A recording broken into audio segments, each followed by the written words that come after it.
Hello friends, आज के इस वीडियो में आपका स्वागत है। आज के इस वीडियो में हम Microsoft word page layout tab के बारे में पढ़ेंगे और यह video page layout menu tab के ऊपर पहला वीडियो है तथा हमारी प्लेलिस्ट का यह 32वां वीडियो है। मुझे उम्मीद है कि आपको ये लेक्चर समझ आ रहे होंगे तथा आप इनसे कुछ सीख पा रहे होंगे।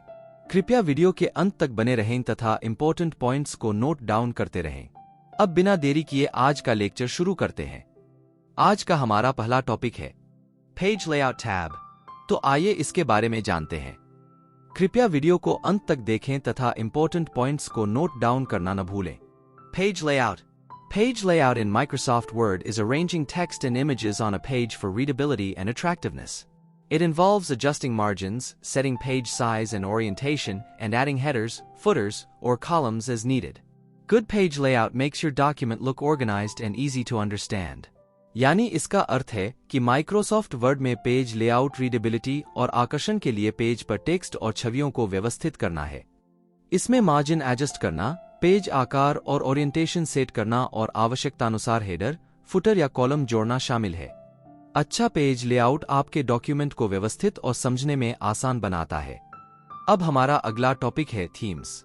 Themes in Microsoft Word page layout are like preset designs for your document, including fonts, colors, and styles. They let you quickly change the overall look and feel of your document without having to adjust each element individually. यानी इसका अर्थ है Microsoft Word page layout में themes आपके document के लिए preset design की तरह हैं, जिसमें फॉन्ट, कलर्स और स्टाइल शामिल हैं। वे आपको प्रत्येक तत्व को व्यक्तिगत रूप से एडजस्ट किए बिना आपके दस्तावेज के ओवरऑल स्वरूप और अनुभव को तुरंत बदलने देते हैं। Themes consist of several interconnected parts that collectively define the overall appearance of your document. यानी इसका अर्थ है थीम्स में कई परस्पर जुड़े हिस्से होते हैं जो सामूहिक रूप से आपके दस्तावेज के ओवरऑल स्वरूप को परिभाषित करते हैं। Click the Themes command. Hover your pointer over a theme to see it displayed in the document. Left-click a theme to select it. Themes command पर क्लिक करें। किसी थीम को दस्तावेज में प्रदर्शित देखने के लिए उस पर अपने पॉइंटर को घुमाएं। किसी थीम को चुनने के लिए उस पर बायां क्लिक करें। हमारा अगला टॉपिक है Color. This determines the color of the text. You can choose from a wide range of colors to make your text stand out or match your document's design. Color drop-down in the Page Layout tab of MS Word lets you easily change the color of your document elements, like text or shapes, by selecting from a variety of preset colors. It's a quick way to add visual appeal to your document without needing to manually select specific colors. यानी इसका अर्थ है कि यह text का रंग निर्धारित करता है तथा आप अपने टेक्स्ट को अलग दिखाने या अपने दस्तावेज के डिजाइन से मेल खाने के लिए रंगों की एक विस्तृत श्रृंखला में से चुन सकते हैं। MS वर्ड के पेज लेआउट टैब में रंग ड्रॉप डाउन आपको विभिन्न पूर्व निर्धारित रंगों में से चयन करके टेक्स्ट या आकृतियों जैसे अपने दस्तावेज तत्वों का रंग आसानी से बदलने देता है।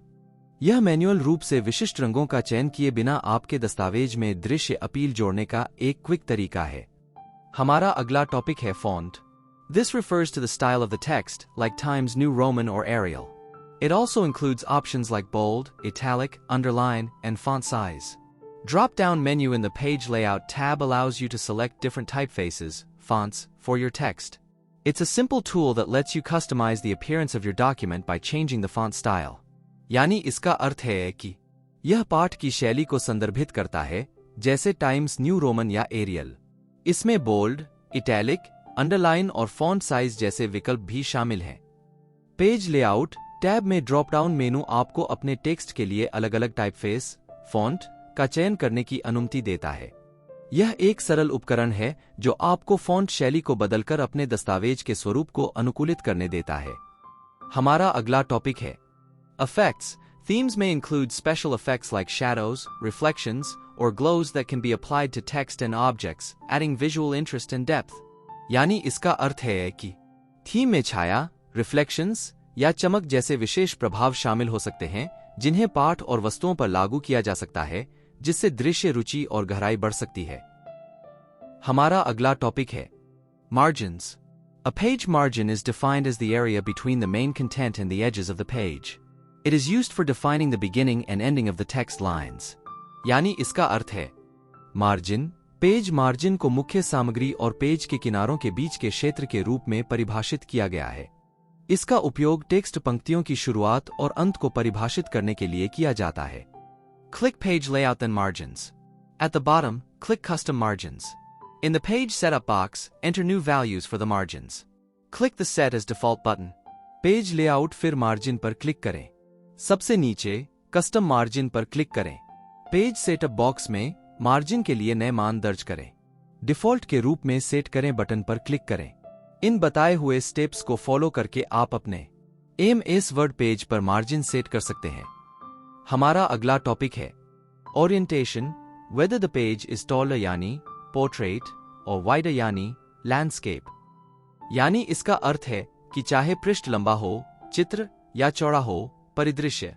Orientation drop-down menu lets you select between portrait and landscape modes to change the direction of your document's layout. Orientation drop-down मेनू आपको पोर्ट्रेट और लैंडस्केप के बीच चयन करने देता है।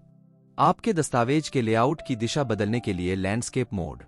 हमारा अगला टॉपिक है size. The size option allows you to adjust the dimensions of your document, such as letter, legal, or custom sizes, to fit your printing or formatting needs.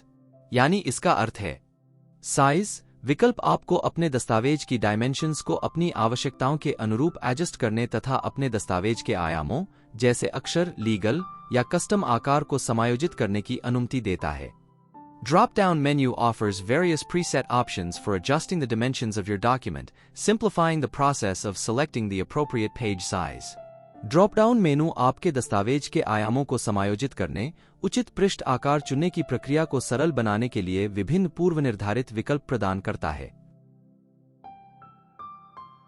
हमारा अगला टॉपिक है Columns. The columns feature allows you to divide your document into multiple vertical sections, making it easier to organize and present content, such as newspaper-style layouts or multi-column text.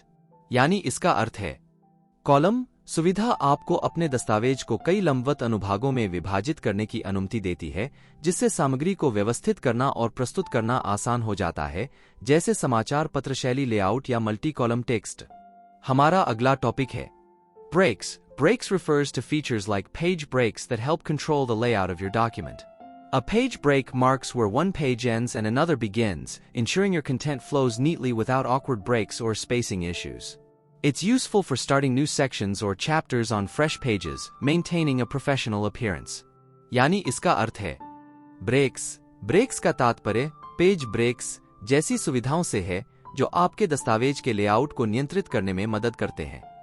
एक page break वह स्थान चिह्नित करता है जहां एक page समाप्त होता है और दूसरा शुरू होता है, जिससे यह सुनिश्चित होता है कि आपकी सामग्री बिना किसी अजीब ब्रेक या अंतराल के मुद्दों के साफ-सुथरी रूप से प्रवाहित होती है। यह नए पृष्ठों पर नए अनुभाग या अध्याय शुरू करने, पेशेवर उपस्थिति बनाए रखने के लिए उपयोगी है। हमारा अगला टॉपिक है Line numbers. Line numbers simply means adding numbers to each line of your document. It's useful for referencing specific lines or paragraphs, making it easier to discuss or navigate through the document, especially in academic or legal settings. यानी इसका अर्थ है line number का सीधा सा अर्थ है आपके दस्तावेज की प्रत्येक पंक्ति में संख्याएं जोड़ना। यह विशिष्ट पंक्तियों या पैराग्राफों को संदर्भित करने के लिए उपयोगी है, जिससे दस्तावेज पर चर्चा करना या नेविगेट करना आसान हो जाता है, विशेष रूप से शैक्षणिक या कानूनी सेटिंग्स में।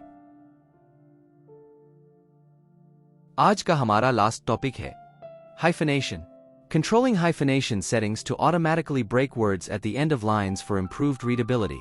यानी इसका अर्थ है hyphenation बेहतर पठनीयता के लिए पंक्तियों के अंत में शब्दों को स्वचालित रूप से तोड़ने के लिए hyphenation सेटिंग्स को नियंत्रित करना। आज के लिए बस इतना ही। पूरी वीडियो देखने के लिए आपका धन्यवाद। मुझे उम्मीद है कि आपको ये वीडियो समझ आया होगा।